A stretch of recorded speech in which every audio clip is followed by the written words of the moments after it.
TV, parfois appelé Beno, l'ambassadeur du coupé décalé, le King et anciennement le mannequin des arrangeurs. L'arrangeur 3 fois Pointinini et l'arrangeur Sexinini de son vrai nom, Guy Serge Beno Nyoulou. Serge Beno, bonsoir. Bonsoir. Bienvenue sur Énergie FM. Merci. Ok. Et votre séjour au Mali, comment ça se passe? Bah, je viens d'arriver, je suis un peu fatigué, mais bon, pour le travail, on est obligé de courir un peu partout, faire la promo de l'événement qui aura lieu demain. Ça commence bien quand même. Ouais, très bien, j'ai été très bien accueilli, et puis voilà, tu sais, le Mali, c'est un peu comme chez moi aussi. L'accueil a été chaleureux? Ouais, comme d'habitude. Comme d'habitude. Ouais. C'est la combien de fois que vous venez au Mali? Ouais, et ça va, hein. En fait, ça fait plusieurs fois. Ça fait plusieurs fois. On va pas compter. Ok. Et l'atmosphère, c'est comment? Oui, c'est ce que je disais. C'est top comme d'habitude. C'est top. Ouais, les gens m'ont bien accueilli et tout. Après, on a mangé un peu. On a commencé à faire des tours dans les médias et tout. Bon, voilà ce qui nous amène ici. Actuellement, vous avez combien d'albums? 4 albums. Ouais. Donc maintenant, le dernier date de 2017. Ouais. Voilà, si je ne m'abuse pas. Donc de 2017 à maintenant, vous n'avez plus sorti d'album. Qu'est-ce qui a amené cela? Bah, je suis en train de travailler pour. Et un album, c'est pas la course, on prend le temps. Okay. Souvent, ça peut venir vite, souvent, ça peut prendre du temps. En fait, le temps que ça doit prendre. Et je pense que je suis dans cette théorie-là. Ok, je pensais que c'était juste une orientation parce que avec les nouvelles techniques de musique, donc maintenant souvent ça devient très compliqué avec la mémorisation. Ça n'a rien à voir. C'est que j'ai sorti beaucoup de singles aussi, entre autres. Et donc, l'album, je veux qu'il soit carrément différent, en gros. Ouais, donc. Ok, parce que effectivement, vous avez fait beaucoup de singles, parce qu'il y a à peu près une vingtaine de singles que vous avez fait de 2017 à maintenant. Voilà. Donc, cela veut dire que vous continuez toujours à travailler.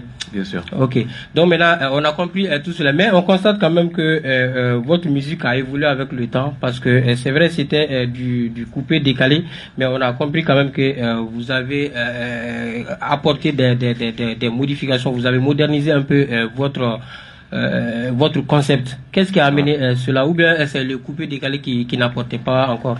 Bah, c'est comme tout business, hein. Peu importe le business, c'est pas forcément la musique ou le coupé décalé. Il faut s'actualiser, il faut travailler avec de nouvelles technologies parce que le monde évolue. Et c'est la même chose, le public qu'on a connu peut-être en 2008, c'est pas le même public aujourd'hui en 2023. Okay. Tu vois, peut-être que ceux qui me suivaient en 2008, aujourd'hui ils sont vieux. Et la jeunesse qu'on a aujourd'hui, ils ont un mode de fonctionnement qui est carrément différent de ce que nous on a connu à l'époque, tu vois. Donc il faut s'adapter. Et ils ont un style de musique qu'ils aiment. Okay. Ils ont un genre de sonorité qu'ils aiment entendre dans la musique. Donc moi j'essaie de prendre ça et puis bon, adapter à ce que je sais déjà faire. Ok. Donc maintenant, aux premières heures, quand même, on a constaté quand même que vous étiez arrangeur, un grand beatmaker qui était sollicité de tout le monde, de tous les grands artistes de la Côte d'Ivoire. Ouais. Mais brusquement, quand même, vers les années 2009, on a vu que vous avez eu vous avez pris une autre orientation, celle de la musique. Comment est venue cette histoire de chanter? Ouais, je l'expliquais même tout à l'heure à notre ambassadeur. Il m'a posé la même question. En fait, à la base, moi, j'avais pas pour besoin de faire carrière dans la musique. En tant que chanteur. Moi, c'était juste un kiff. Je me suis levé un matin comme ça, j'ai dit bon, je vais faire un morceau juste pour me faire plaisir. Okay. Et le morceau est devenu un tube. C'était Comment lever à l'époque. Et tu vois que ça a commencé à développer une nouvelle fanbase, tu vois, parce qu'il y a des gens qui m'entendaient, parce que beaucoup d'artistes chantaient mon nom, mais ils me connaissaient pas et tout. Donc le fait de chanter, me venir au devant de la caméra, ça m'a encore ouvert d'autres portes. Okay. Et un nouveau public.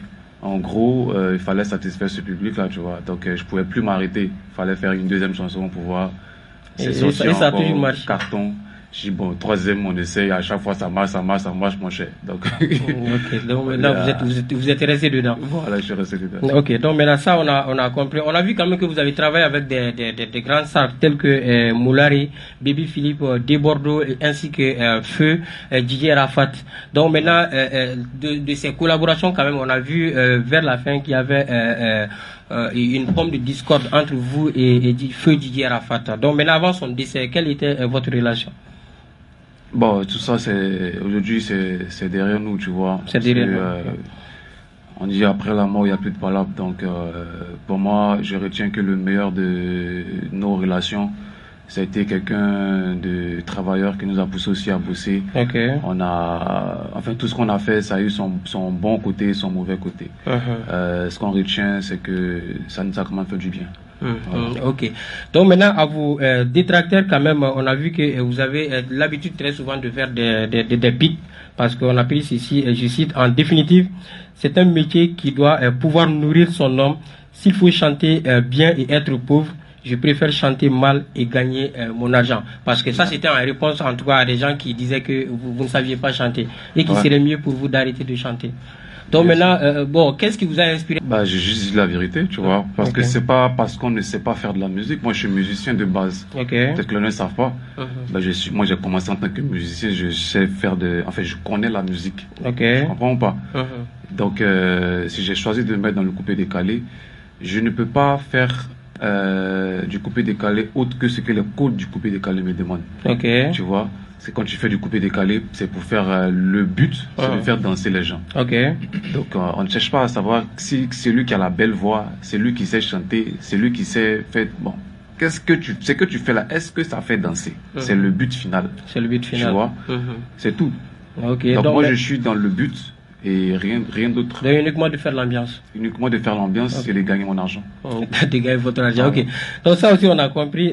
L'actualité obligeant, en tout cas, le 12 avril dernier, un de vos danseurs du nom de Dada a rendu l'âme par la suite d'une électrocution. Donc maintenant au Mali quand même l'histoire a fait également le tour de la toile, comme en Côte d'Ivoire également. Est-ce que vous pouvez nous parler un peu de cette histoire? Qu'est-ce qui s'est passé réellement? Qu'est-ce qui s'est passé réellement? Ça, je l'ai dit à la police. Ok, vous l'avez dit à la police. Comme on n'est pas la police, je peux pas... Ouais. C'est moi ce qu'il faut retenir, que c'était un accident de travail. Et ça arrive, un accident de travail. Ça arrive sur tous les chantiers. Hein. C'était un accident de travail, mais bon. Tu sais, peu importe ce que tu penses que tu fais, tu peux pas échapper au destin. Au destin, c'est vrai. Et à la volonté de Dieu. Et comme on est croyant, on se dit que c'est la volonté de Dieu. On a tout fait, mais on n'a pas pu le sauver. Et voilà. Ok. Donc maintenant, on souhaite quand même qu'il repose en paix. Après, en tout cas, cette triste histoire, en tout cas, il y a des proches de la victime quand même qui ont fait des déclarations tendant vraiment à vous accuser. Donc maintenant, on a vu quand même que vous avez fait une vidéo pour les répondre. Mais comment est venue cette brèche entre vous et puis la famille de la victime? Ça, c'est une question à laquelle je ne peux pas répondre parce que on est dans l'intimité quand même des gens. Je ne vais pas rentrer dans ça. Vous ne rentrerez pas dans ça. Il faut respecter quand même la vie privée des gens. La vie privée des gens. Ok, ça on a compris. Et on le concède également. En tout cas, le torchon brûlait diplomatiquement entre le Mali et la Côte d'Ivoire. Et en tout cas, ça a fait couler beaucoup d'encre. Dieu merci, en tout cas, il y a eu plus de peur que de mal, parce que cette histoire de militaire ivoirien a été gérée avec la diplomatie. Donc comment vous l'avez vécu en tant qu'artiste? Parce que tout ce qui touche la diplomatie touche forcément la culture. Nous, on était dans une position où on ne faisait que prier pour que les choses s'arrangent. Et Dieu merci, le problème a été résolu par diplomatie, par voie diplomatique. Et c'était tout ce qu'on souhaitait, tu vois, parce que il faut reconnaître que entre la Côte d'Ivoire et le Mali, c'est quand même une longue histoire, tu vois ce que je veux dire ou pas?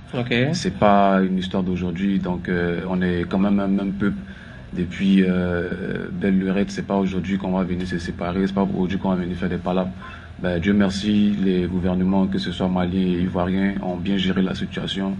C'est le résultat final qu'on regarde. Tout est rentré dans l'ordre et tant mieux. On espère que cette paix va durer encore plus longtemps. Ok, l'ambiance. Ok, donc maintenant, merci à Serge Beno d'avoir répondu à notre invitation. Énergie FM vous remercie vraiment. Merci à vous aussi, c'était un plaisir. Ok.